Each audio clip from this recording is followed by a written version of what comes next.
Bonjour et bienvenue aujourd'hui dans cette nouvelle vidéo pour vous montrer une petite démonstration du module GeoReady du plugin Publirank.io. Alors, GEO ou GEO en français, qu'est-ce que c'est? C'est Generative Engine Optimization, donc à comparer avec le SEO qui est Search Engine Optimization. Donc en fait la différence, le SEO c'est pour les moteurs de recherche et les GEO c'est pour les LLM qu'on appelle donc les intelligences artificielles, les moteurs d'intelligence artificielle. Donc ce plugin va nous aider à ce que notre site WordPress et nos articles, etc., soient bien vus par ces moteurs d'intelligence artificielle et qu'ils puissent vous citer le plus possible. Alors voilà. Donc en fait, quand on arrive ici, c'est les statistiques tout de suite qui sont là. Alors évidemment, au tout début, il n'y en a pas. Ici, j'ai installé le plugin il y a 2 jours environ, donc il y a déjà des statistiques qui apparaissent. Vous voyez donc quel moteur d'intelligence artificielle sont visités votre site et quels articles ou fichiers ils ont vus. Donc la manière que ça fonctionne, on va aller tout de suite dans les réglages de ce module, parce que c'est là que vous allez bien comprendre le fonctionnement. Donc, et voilà. Donc, ce que va faire le plugin, c'est, premièrement, il va créer un fichier llm.txt, donc un fichier texte qui va lister dans notre cas, ça va être 100 articles les plus récents par catégorie. Donc c'est comme pour c'est pas un fichier complet de tout ce qu'il y a sur votre site, mais les plus récents. Donc ou les plus importants, mais là c'est ce qu'on a décidé de faire, c'est les plus récents. Ensuite, il va y avoir un sitemap qui va être dédié aux IA.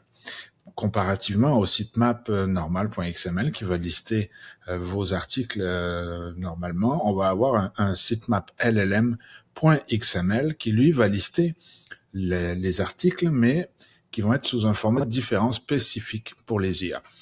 Et donc c'est la troisième chose que va faire ce plugin, c'est qu'il va convertir tous vos articles en un fichier Markdown, donc md.md, où les IA vont pouvoir voir de meilleure façon en fait votre article en enlevant tout le bruit qu'il y a autour, c'est-à-dire les scripts, le menu, le header, le footer, tout ça. Il va y avoir que l'essentiel de ce qu'ils ont besoin pour mieux comprendre votre article et avoir plus de chances de vous citer. Donc, dans les réglages, on a une activation, est-ce qu'on l'active ou pas? On peut choisir le fichier llm.txt, mais évidemment, il y a d'autres plugins qui permettent de faire ça, donc des fois, il peut y avoir des conflits.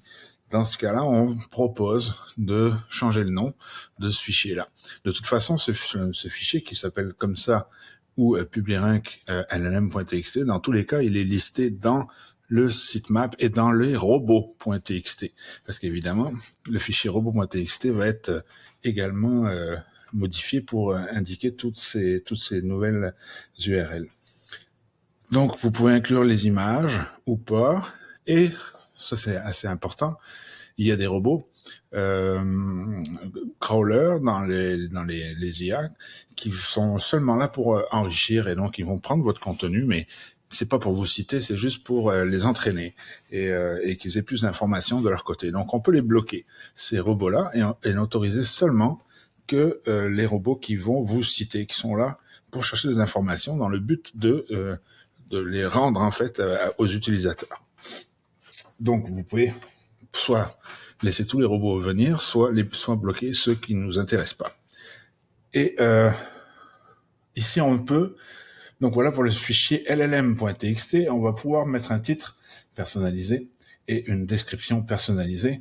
Alors ici on a un conseil pour comment rédiger ça, parce que c'est bien différent d'une description par exemple pour le SEO. Qui doit être assez courte, et pour Google, parce qu'il y a une limite de caractères. Ici, c'est pas le cas. Et au contraire, il faut aller plus en détail, être plus précis possible pour avoir plus de chances que l'intelligence artificielle vous garde comme source intéressante pour lui. Donc voilà, vous pouvez choisir de lister toutes les catégories ou certaines, ou d'en exclure certaines. Donc voilà, et ensuite ici vous avez des outils de vérification pour aller voir. Donc le sitemap LLM, voilà. Donc là, dans le sitemap il y a vraiment toutes les URL et vous voyez que toutes les URL sont en .md. Je vais vous montrer ensuite donc ça c'est le sitemap, ça c'est le fichier llm.txt. Ah, évidemment j'ai un bug, voilà. Donc, le fichier llm.txt, lui, c'est par catégorie. Donc, vous avez votre titre, votre description personnalisée, donc on a rentré juste avant, et les catégories avec les derniers articles de chacune des catégories. Ensuite, on va avoir un exemple d'article. Donc, voilà un article.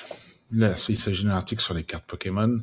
Vous avez l'auteur avec la biographie de l'auteur, la date de publication, et l'URL canonique, donc qui est l'URL de base, HTML de WordPress, et aussi la dernière modification, s'il y en a une. Et ensuite, vous avez l'article complètement listé en format Markdown. Donc, vous voyez qu'un tableau, par exemple, avec le table TR, TD, etc., qui sont les balises HTML, va être transformé de cette façon-là. Pour les images, c'est pareil. On a des carrés comme ça avec des URL. C'est le format Markdown que les LLM connaissent bien et adorent. Donc, et très important, à la fin, ici, il y a un script JSON, parce que ça, les intelligences artificielles les adorent. Donc, vous avez le script JSON qui est le schéma.org, en fait, pour la fac, qui est là, et le schéma.org pour l'article. Donc, il va donner le titre, la description, l'auteur, l'URL évidemment, et des informations sur le site et avec l'image principale, etc. Et voilà donc à quoi ressemble un article en Markdown transformé par le plugin pour les IA. Donc on va revenir à notre WordPress, si ça veut bien, voilà. Et donc on peut revenir aux statistiques de crawl. On a un bouton pour régénérer tous les fichiers d'un seul coup et régénérer le sitemap et la liste LLM.